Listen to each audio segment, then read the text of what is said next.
कि आईएसआईएस ने जिम्मेदारी ले ली है धमाके की। 2 धमाके हुए हैं, जिम्मेदारी आईएसआईएस ने ले ली है। अचल मल्होत्रा साहब, तो चलिए कम से कम ये तो आइडेंटिफाई हो गया और ये भी तय हो गया कि तालिबान का आईएसआईएस के ऊपर कोई कंट्रोल नहीं है, क्योंकि आईएसआईएस का ये एक्शन जो है तालिबान के इंटरेस्ट के खिलाफ जाता है।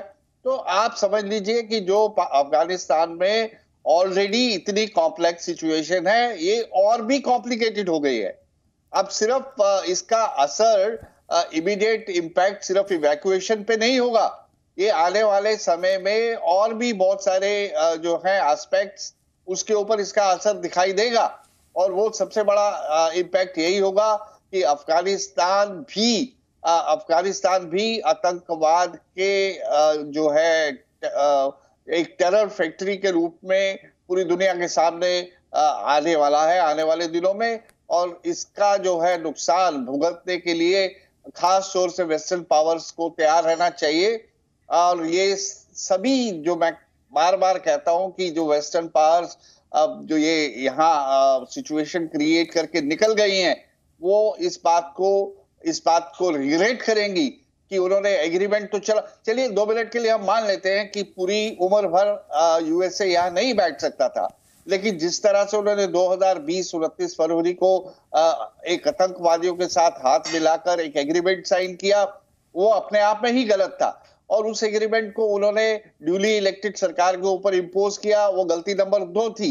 और सबसे बड़ी गलती ये थी कि उन्होंने अपने विड्रॉल को इस बात से लिंक नहीं किया कि हम तब तक यहां से नहीं निकलेंगे जब तक अफगानिस्तान में एक इंक्लूसिव इंटरिम सरकार नहीं बन जाएगी, जिसमें तालिबान को भी पावर शेयरिंग का मौका दिया जाएगा।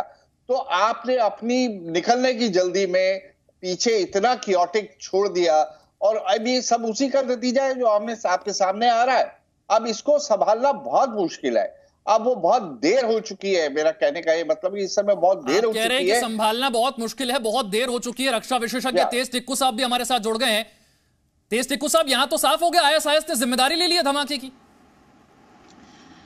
देखिए, मैं इसमें कोई हैरानगी नहीं हो रही है मुझे कि आईएसआईएस ने इसकी जिम्मेदारी ले रखी है। आपने देखा होगा किस प्रकार से डेवलपमेंट चल रही थी जब काबुल के ऊपर इन्होंने कब्जा किया तालिबान ने कुछ दिन 15 अगस्त को।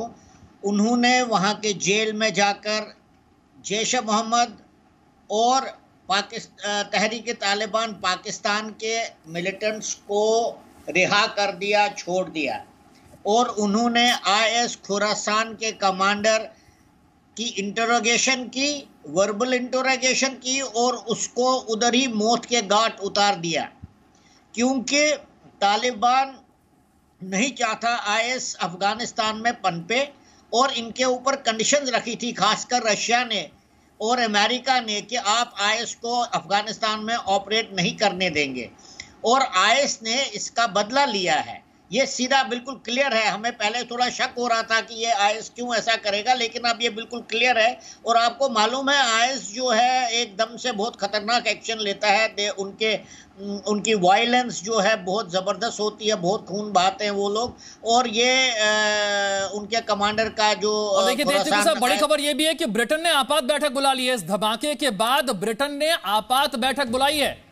काबुल में हुए धमाके के बाद ब्रिटेन की आपात बैठक, एयरपोर्ट के बाहर 2 धमाके हुए, सीरियल ब्लास्ट एक के बाद एक, 2 धमाके, 13 लोगों की मौत हुई। आईएसआईएस ने जिम्मेदारी ली है। अब खबर यह है कि ब्रिटेन ने इसे लेकर आपात बैठक उठाई है। अब तेज टिक्कू साहब, सवाल यही है कि दुनिया की जो बड़े देश हैं, जो बड़ी ताकतें हैं, क्या इतनी आसानी से मुंह फेर सकती हैं? क्या आंखें बंद कर सकती हैं? अब देखिए, ये तो बिल्कुल प्रेसिडेंट ऑफ अमेरिका ने बहुत ही गलत काम किया। उन्होंने देखिए, उन्होंने बिल्कुल, ट्रंप ने बिल्कुल क्लियरली बोला था, बाइडेन ने भी बोला था कि हम 9/11 की एनिवर्सरी तक अपने ट्रूप्स को निकालेंगे। तो उसमें तो बहुत समय था, अभी कम से कम 1-1.5 महीना था। तो उनको इतनी जल्दी क्या पड़ी थी एकदम से अपने ट्रूप्स निकालने की?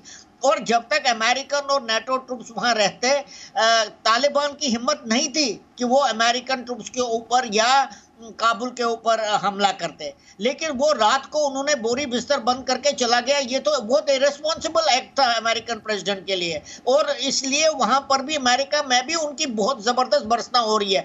और अगर मैं ये भी कहता हूं, अगर अमेरिकन और नेटो ट्रूप्स को नुकसान हुआ तो बाइडेन को इसको बहुत बड़ी कीमत देनी पड़ेगी, क्योंकि उनके अमेरिका के अंदर उनकी छवि तो बहुत ही खराब हुई है, वर्ल्ड में तो हुई है, अमेरिका में बहुत ही खराब हुई है। और ये सब मामला प्रेसिपिटेट किया अमेरिकन प्रेसिडेंट के गलत डिसीजन लेने से, क्योंकि आप ऐसे नहीं जा सकते जहां पर आप 20 साल से बैठे हैं, एक रात को आप जहाज लेकर वहां से चले जाइए। आपके साथ जिन्होंने कोलैबोरेट किया, जो आपके ट्रांसलेटर थे, जो आपको इंटेलिजेंस दे रहे थे, जो आपके ऑफिस में काम कर रहे थे, आप उनको छोड़ के चले गए तो अब क्या ट्रस्ट, आपके अंदर किसी का क्या भरोसा हो सकता है? तो अब अमेरिका उसकी कीमत चुका रहा है। और उनके अलाइज जो हैं, खासकर ब्रिटेन और जर्मनी और नेटो के बाकी जो ट्रूप्स हैं, अमेरिका के ऊपर उनका भरोसा उठ गया होगा। बिल्कुल ठीक है। आपने जो दुनिया की बड़ी ताकतें हैं, जो सुपर पावर हैं, वो क्या इस तरीके से मुंह फेर सकती हैं, क्या आंखें बंद कर सकती हैं? और क्या अफगानिस्तान आने वाले दिनों में